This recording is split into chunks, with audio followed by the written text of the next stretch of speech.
this video, I will teach you how to get a SharePoint Site ID using OneDrive because SharePoint is a Microsoft 365 paid content.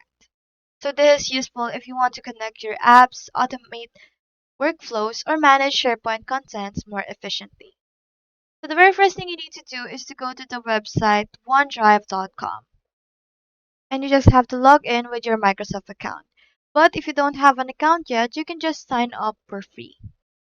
Once you're logged in, on your OneDrive, you can just navigate to the folder that's synced with your SharePoint site.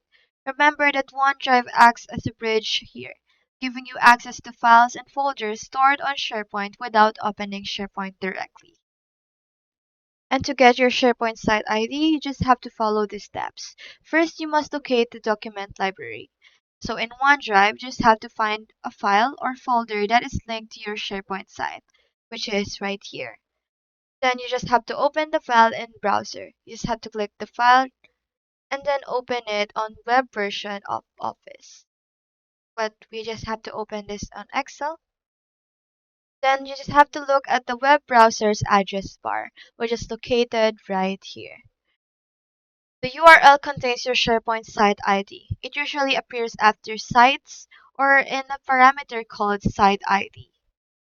Then you just have to copy the site ID. And to do that, you just have to highlight the ID for use in your apps, automations, or script. This ID is what tools like Power Automate or Grab API require to connect to your SharePoint site. But if you need to have the list ID instead, you can navigate to a specific list inside the site and check the URL in the same way. OneDrive makes it easy to access these files without logging into your SharePoint directly. So using OneDrive simplifies accessing SharePoint content, especially if you don't have direct SharePoint access.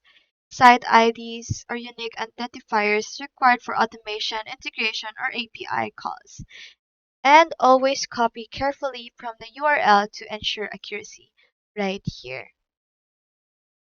So that's all there is today. Hope we helped.